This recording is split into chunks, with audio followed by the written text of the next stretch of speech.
Okay, I want to start today with a premise that, honestly, it made me just put my phone down and stare at the wall for a minute. Oh, yeah. It's from the source material for this deep dive, Don Kilburg's Mind Leap, and it is not subtle. He doesn't pull any punches. Not at all. The claim is that we are right now in the middle of the single biggest cognitive transition in human history. We're changing how our species thinks. And here's the kicker. We have zero strategy. We're just winging it. It is a massive claim to open with. But, when you look at the evidence he pulls together, the neuroscience, the behavioral psych, it's actually really hard to argue with. But I have to play the skeptic here right out of the gate. Of course. Because every generation thinks their new tech is the big one, Yeah. People thought the printing press would wreck our memories. They thought the calculator would destroy our ability to do math. I use AI every single day. It makes me faster, more efficient. So, yeah. Is this just another old man yells at cloud moment? Why is this different? That is the trillion-dollar question. And honestly, if you're not asking that, you're not paying attention. But Kilburg hits that head on. He says comparing AI to a calculator it's a category error. A category error? Yeah.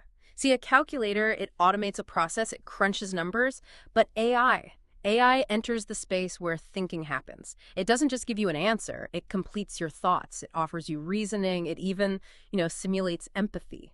So a calculator is a tool you pick up. This is something else. It's a presence you think with. That's the huge distinction.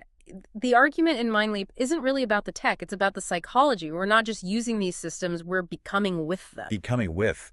That sounds almost biological. Because it is. It's completely biological. And that's really the mission for this deep dive. We have to unpack distributed cognition and the actual reality of how our brains are physically rewiring as we speak. Okay, let's double click on that term.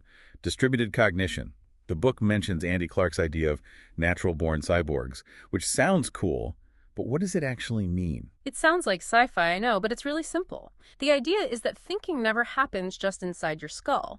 It happens in the loop between your brain and your tools. Like writing a grocery list. Exactly. You offload the memory of milk and eggs to the paper. The notebook becomes part of your cognitive circuit. You don't have to hold it in your neurons. Okay, I follow that. Yeah. I don't memorize phone numbers anymore. That's distributed cognition. We've always been cyborgs in that sense. We extend our minds into tools. So if we've always done this, I'm going to push you again. Why is AI the panic point? Isn't ChatGPT just a really, really good notebook? No, and this is the crucial difference. Old tools maps, notebooks, even Google, they're passive. They wait for you. They have no agency. Right. AI is active, it speaks back, it offers empathy, it creates a relationship. A notebook doesn't try to guess what you want to write next. It mimics a person. Precisely. And that mimicry triggers a totally different kind of rewiring. We have to talk about neuroplasticity here, the whole use it or lose it principle. Most people have heard that phrase, but what's actually happening inside the skull? Think of your brain as an efficiency engine. It wants to save energy. Real hard thinking burns a lot of calories. So if it finds a shortcut to get the result without the work, it takes it. It's lazy by design. It's efficient by design, but there's a cost. If you stop doing the cognitive heavy lifting like navigating a city or structuring an argument, the brain doesn't just keep those skills on standby. It prunes those circuits. It cuts the wires, like a gardener. Well, we aren't using the navigation branch anymore. Snip. Exactly. Kilburg cites that famous study of London taxi drivers. To get a license, you have to memorize the knowledge. It's like 25,000 streets. I haven't heard of this. It takes them years. Right. And their brain scans show they have physically enlarged hippocampi, the part of the brain for spatial navigation. They literally grew their brains through the struggle. And the flip side is us with our GPS. The Google effect. We don't remember the information itself. We just remember where to find it. Okay, but, and I know I'm being stubborn here, but I don't need to know every street in London if I have Waze. Is that really so bad? Isn't it just freeing up my brain for, I don't know, higher thoughts? That's the utopian argument for sure. I'll outsource the grunt work and become a philosopher. But Kilburg argues it feels like efficiency right up until the system fails you. And the book tells this terrifying story about a man named David Shen. This is where it all stops being abstract. Yeah, that section on David, it was visceral. It felt like a horror movie set in the minivan. It could be any of us. Yeah. So David's a smart guy, has medical training, used to be an EMT. He's optimized his whole life with his AI, which he calls Claude. Maximum efficiency, zero friction. Until he gets the call. His daughter, Emma, fell at soccer practice. Head injury. Every parent's nightmare. Total nightmare. He rushes out of the house, adrenaline is pumping, he jumps in the car, and halfway to the field, he realizes he forgot his phone. And normally that's just an annoyance. But for him, it was catastrophic. Because he wasn't just using it for calls, he was using it for cognition. He gets to the field, sees his daughter dazed on the grass, and he just freezes. He can't remember the protocol. Things he knows he knows. He's thinking, are dilated pupils bad, or is it pinned pupils? Do I move her head? But his reflex is to ask Claude. And Claude isn't there. His external brain is gone. And he describes this feeling of digital amnesia. His mind went blank. The mechanism he used for retrieval was just broken. He had outsourced his judgment so completely that without the tool, he was cognitively disabled in a crisis. That's the terrifying part. It's not that he didn't have the information. It's that the neural pathway to access it, the pathway of struggle, had atrophied. Exactly. He panicked. Other parents had to step in. His daughter was okay, thankfully, but David was left with this deep sense of shame. He realized he had become a hollow expert. He was just renting his competence from a server farm. And that is the danger of drift. It's not that AI is bad, it's that if we lean on it for everything, we lose the structural integrity of our own minds. Okay, so this brings us to the solution. We have to draw a line in the sand. What do we actually need to protect? I'm not going to stop using GPS, but I don't want to end up like David. Kilburg introduces what he calls the triad.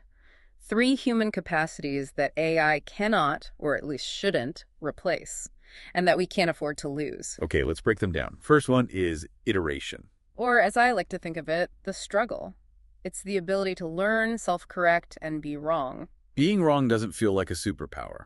It feels awful. But it's essential biologically. Think about how you actually learn anything. You try, you fail, you feel that frustration, you adjust. That messy process is the learning. Then the trap with AI is that it gives you the right answer instantly. It removes the friction. It smooths the road. And Kilburg makes this profound point.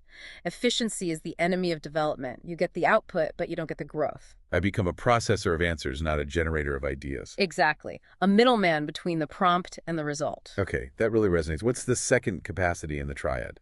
Discernment. The ability to separate signal from noise.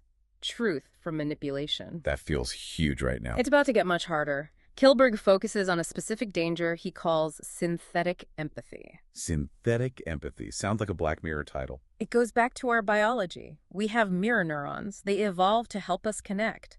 When I see you smile, my brain lights up. I feel it too. But an AI doesn't have feelings. It's just math. You know that intellectually.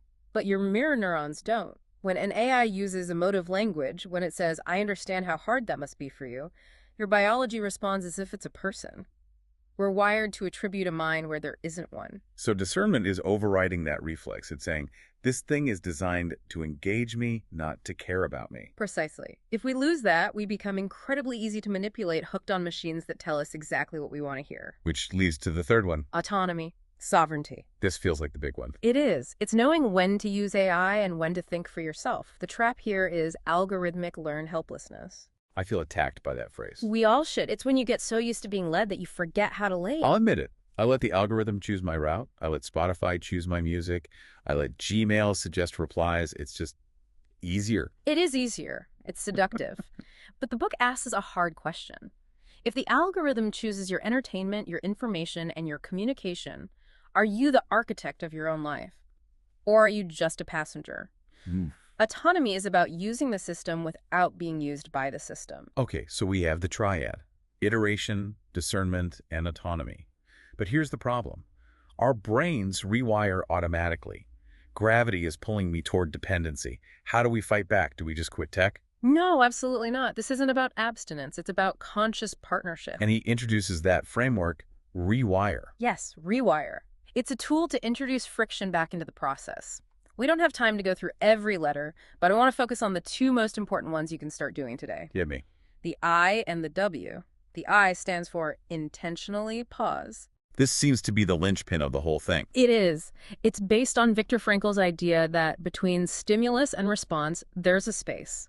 And our power is in that space. And AI tries to collapse that space? It obliterates it. Instant answers, autoplay videos. It removes the gap. The intentionally pause is about fighting for that 3-second gap. 3 seconds. It's so small. But it's everything. It's the difference between a reflex and a choice. The practice is simple. Before you hit send on an AI drafted email, just take one breath, stop, and ask, is this me? What am I training my brain to do right now? What am I training my brain to do right now? That is a haunting question. It is, because if you aren't training it, the algorithm is, you have to reclaim that pause. Okay, so that's the I. Reclaim the space. What's the W? The W is work with AI, specifically shifting how you prompt it.